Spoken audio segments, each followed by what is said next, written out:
అందరి దగ్గర ఏ వాసన, అబ్బా నా దగ్గర ఈ వాసన వస్తుంది, నా దగ్గర ఈ వాసన వస్తుంది. ఎందుకంటే అక్కడ కూర్చున్న వాతావరణాన్ని బట్టి నీ స్థితి మారింది. అవును, నువ్వు దేవునితో సహవాసం చేస్తే నీ స్థితి మారుద్ది. ఆయనతో సహవాసం చేస్తే నీకు సమాధానం. 22:21 యోబు గ్రంథం చెప్తుంది, నీకు మేలు. ఈ సంవత్సరంలో దేవునితో నువ్వు సహవాసం చేయి, దేవునితో గడుపు, ప్రార్థనలో గడుపు, దేవుని స్తుతించు. స్తుతి ఆరాధన, కాలేబు గారు ఎంత చక్కని ఆరాధన ఇక్కడ జరిగిస్తున్నారో తెలుసా? ఆరాధన చేయి, వ్యక్తిగతంగా, కుటుంబంగా, సంఘముగా దేవుని సన్నిధిలో ఆరాధన చేయి. ఇక్కడ బ్రదర్ ఉన్నారు, దాస్ బ్రదరు, బెరాక మందిరంలో ఆరాధన జరుగుతున్నప్పుడు ఒక త్రాగుబోతుగా అడుగు పెట్టాడు ఆయన. వాళ్ళ భార్య ఎంతో కన్నీటితో ప్రార్థన చేశారు, ప్రభు నా భర్తను మార్చు. ఆ రోజు ఆరాధన జరుగుతున్నప్పుడు దేవుని మందిలోకి వచ్చాడు ఆయన. ఎందుకో నన్ను ఎంతగా నీవనే పాట పాడుతూ దైవజనుడు ఆరాధన చేస్తూ సంఘమంతా ఆరాధనలో లీనమై ఉన్నప్పుడు దేవుడు ఆయన బ్రతుకును మార్చేశాడు. హల్లెలూయా. ఎంత త్రాగుబోతుంటే ఆయన చెప్తారు తన మాటల్లో, ఎవరు మార్చలేకపోయారు ఆయన్ని. ఆరాధనలో అద్భుతమైన శక్తిని పొందుకున్నారు ఆయన. జీవితం మారింది. దేవుని ఆరాధించు, ప్రార్థించు. వ్యర్థమైన స్థలాలకి దూర భారాలు మర్చిపోయి ఎలా వస్తున్నారో మీరు చూస్తున్నారు కదా. మొన్న ఇటీవల ఒక కొండ మీద తొక్కిసలాట అయింది, కొంతమంది చనిపోయారు. ఆమె చెప్తుంది, నేను కొంచెం 1-2 టైం ఉంటే కారులో కూర్చున్నప్పుడు ఆ ఇంటర్వ్యూలు చూస్తూ ఉంటే ఏడుస్తూ, మేము ఎక్కడి నుంచి వచ్చామో తెలుసా, పలానా ప్రాంతం నుండి. ఎంతమంది వచ్చామో తెలుసా, 5-6 వచ్చాం. ఎన్ని రోజుల నుంచి ఉన్నామో తెలుసా, 2 రోజులు ఉపవాసంతో ఇక్కడే ఉన్నాం. ఆ యొక్క ఆ దర్శనం కోసం ఉదయం నుండి లైన్లో నిలబడే ఉన్నాం. టిఫిన్ లేదు, టీ లేదు, కొబ్బరి నీళ్ళు లేవు, ఆని లేవు, ఈ లేవు, ఏమీ లేవు, అయినా మాకు దర్శనం కోసం చూసాం. మా బిడ్డ చచ్చిపోయిందండో అని ఏడుస్తూ ఉంది. నిజ దేవుని దర్శించుకోవడానికి నీకు ఆ తపనుందా? నీకు ఆ ఆశ ఉందా? దేవా నీ సందులోనే కూర్చోవాలయ్యా, గంటలైనా.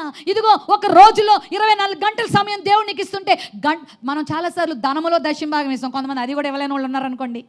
దేవుడిచ్చిన ఆజ్ఞ, నీ రాబడి అంతటిలో ప్రథమ ఫలము నీ ఆస్తిలో భాగమును దేవునికి ఇవ్వాలి. డబ్బులోను, నీ ఆస్తిలోను, నీ రాబడిలోను మాత్రమే కాదు, దేవునికి ఇచ్చిన సమయంలో కూడా నువ్వు దేవునికి దశంభాగము ఇవ్వాలి.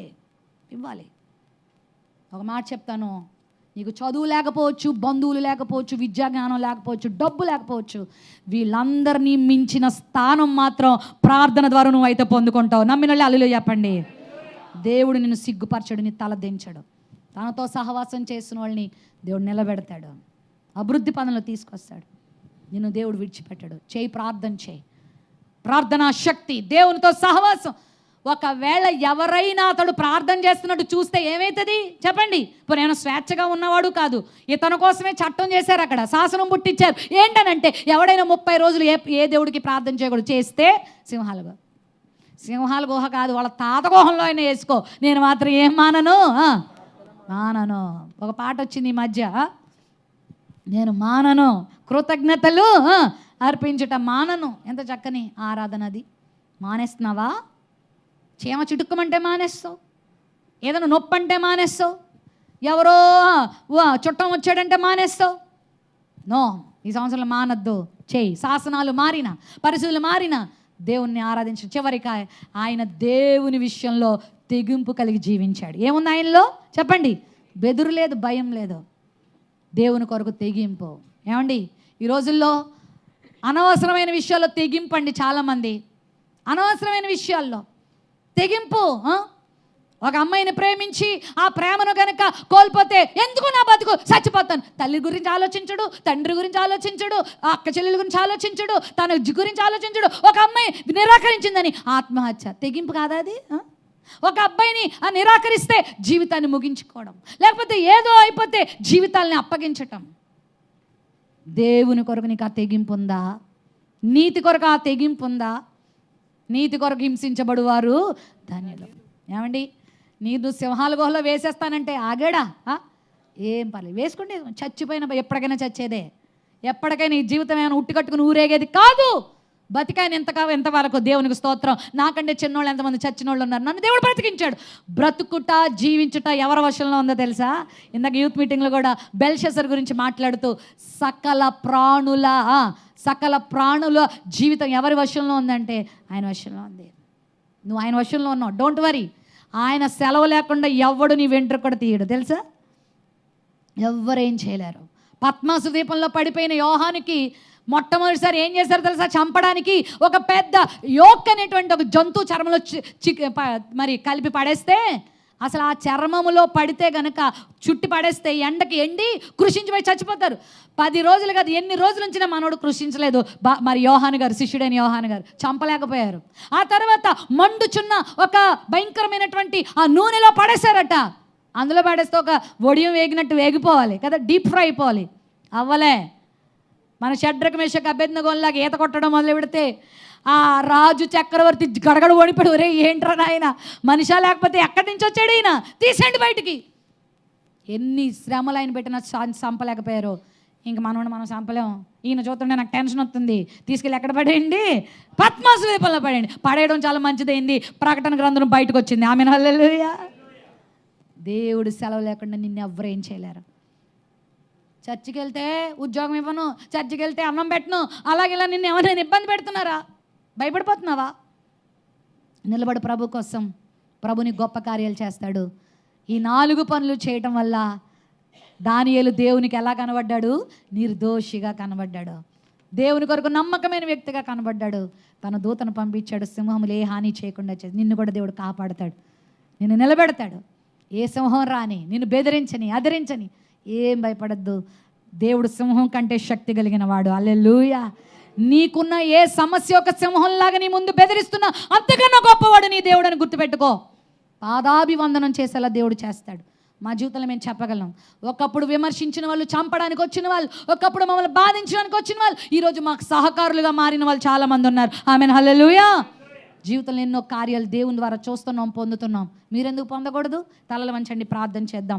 ఒక్క సమర్పణ ప్రభుతో చేసుకో. ప్రభువా, దానియేలు కొరకు దూతను పంపించిన దేవా, దానియేలును సింహాల గుహలో నుండి కాపాడిన దేవా, ఇదిగో నా జీవితంలో కూడా నేను ఎదుర్కొంటున్న పరిస్థితులు కానీ, నేను ఎదుర్కొంటున్నటువంటి సింహాలు లాంటి ఆ యొక్క కష్టాలు కానీ, నష్టాలు కానీ, అనారోగ్యాలు కానీ, డిప్రెషన్ కానీ, యాంగ్జైటీలు కానీ, నా జీవితంలో ఉన్న ఆర్థిక ఇబ్బందులు కానీ, ఏవి నా ముందు సింహాలుగా ఉన్నా నన్ను కాపాడగలిగిన సామర్థ్యం నీకే ఉంది ప్రభువా. ఇదిగో దూతను పంపించి నీ దాసుని కాపాడు. అందరు 2 చేతులు పైకెత్తి ప్రభు సన్నిధిలో ఆధారపడదామా? మోకాళ్ళు వేయగలిగితే వేయండి, లేకపోతే లేచి నిలబడండి. Please stand. ప్రభు సన్నిధిలో నిలబడదాం. ప్రభువా, ఒకవేళ నీకు దేవుడు మోకాళ్ళు వేయగలిగే శక్తి ఇస్తే నువ్వు మనుషుల ముందు కాదు మోకాళ్ళుతుంటా. సర్వేశ్వరుడు, సర్వోన్నతుడు, భూమికి ఆకాశానికి దేవుడు, సకల భూరాజుల ప్రాణాలు, ప్రతి ఒక్కరి ప్రాణాలు తన వశమందు ఉంచుకున్న దేవాది దేవుని ముందు మాత్రమే నువ్వు మోకాళ్ళుతున్నావు అన్న విషయం గుర్తుపెట్టుకో. ప్రభు సన్నిధిలో ప్రార్థన చేయి. నీ సామర్థ్యము చేత, నీ శక్తి చేత సింహాల నోట నుండి బయట పడలేవన్నా. నీ ఉద్యోగము, నీ వ్యాపారము, నీ గొప్పతనము ఈరోజు ఎన్నో దేశాలలో ధనవంతులు సహితము పిచ్చివాళ్ళుగా రోధిస్తున్నారు. మనం కళ్ళారా చూస్తున్నాం కదా. ఈరోజు ప్రభు నీతో మాట్లాడుతున్నాడు. ఏ సింహానికి ఏ బెదిరిపోతున్నావు నాకు తెలియదు, ఎవరు నుండి ఏ సమస్యలు ఎదుర్కొంటున్నావు నాకు తెలియదు, జీవితంలో ఏ పరిస్థితుల నుంచి నువ్వు ప్రశాంతతను కోల్పోయావు నాకు తెలియదు. కానీ నువ్వు భయపడాల్సిన అవసరం లేదు. దానియేలు వలె దేవుని దృష్టిలో నిర్దోషిగా బ్రతుకు. నేను నా దేవుని దృష్టికి నిర్దోషిగా కనబడితిని గనుక ఆయన తన దూతను పంపించాడు. ఇదిగో నన్ను సింహాలు ఏ హాని చేయకుండా చేశాడు. నీకు ఏ హాని ఎవ్వరూ చేయలేరన్నా. ఏ రోగము నీకే హాని చేయలేదు, ఏ ఆర్థిక పరిస్థితి నీకే హాని చేయలేదు, ఏ అపవాది కుట్రలు, దురాత్మ శక్తులు, ఏ చేతబడి శక్తులు, ఏ అపవాది క్రియలు కూడా నీకే హాని చేయకుండా దేవుడు నీకు సహాయం చేస్తాడు. దేవుని మీద ఆధారపడతావా? దేవుని మీద ఆనుకుంటావా? ప్రభు నీ పక్షంగా ఉండి గొప్ప కార్యాలు చేసే దేవుడే అన్నాడు. నీ పక్షంగా ఆశ్చర్య కార్యాలు చేసే దేవుడే అన్నాడు. అద్భుతమైన కార్యాలు నీ జీవితంలో నీ ప్రభువు జరిగించడానికి ఇష్టపడుతూ ఉన్నాడనే విషయాన్ని గుర్తుపెట్టుకో. ఈరోజు ప్రభువా, నువ్వే నన్ను కాపాడువాడవు, నీవే నన్ను రక్షించువాడవని అందరూ ప్రభు వైపు మన చేతులైతే ఆధారపడిపోదాం. మన చదువు, ఉద్యోగము, వ్యాపారం, ఆస్తి, అంతస్తులు ప్రక్కన పెట్టి ఒక దీనమైన హృదయంతో ప్రభువా నీకే నా జీవితాన్ని అప్పగించుకుంటున్నాను ప్రభువా అని ప్రభుకు మనం అప్పగించుకుందామా? నీ జీవితంలో కార్యాలు చేస్తాడు. నిన్నే నమ్ముకున్నాను, నీ వంటి వారులెవరయ్యా, నిన్నే నమ్ముకున్నాను, నీ వంటి వారు ఎవరయ్యా, అద్భుతం చేయుమయ్యా నా జీవితంలో, నేనే నమ్ముకున్నానేసయ్యా, అద్భుతం చేయుమయ్యా నా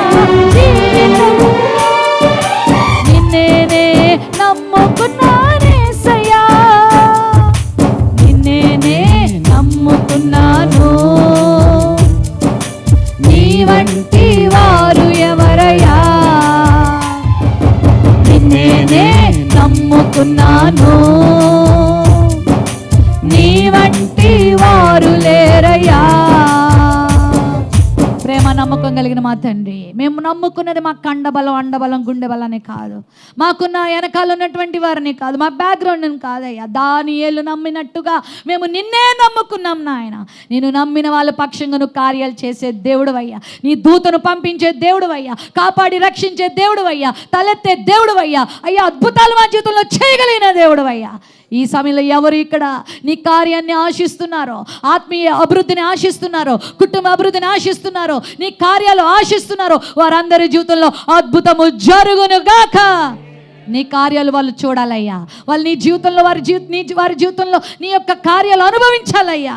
అటు కృపను దయచేయమని, నిర్దోషిగా బ్రతకగలిగే ధన్యత మా అందరికీ దయచేయమని, పరిశుద్ధులుగా విశ్వాసంతో, ప్రార్థనతో, సహవాసంతో నీ కొరకు తెగింపు కలిగి ఆఫీసుల్లో, స్కూళ్ళల్లో, కాలేజీల్లో, వీధుల్లో, అయ్యా సంఘాలలో నీ కొరకు సాక్షులుగా నిలబడే కృప, నీ కొరకు కష్టపడే జీవితం, నీ కొరకు ప్రయాసపడే జీవితం, నీ కొరకు నిలబడే జీవితాలు మా అందరికీ దయచేయమని యేసు నామములో ప్రార్థిస్తున్నాము తండ్రి. ఆమెన్. అందరూ చెప్దాం ఆమెన్. దయచేసి కూర్చో.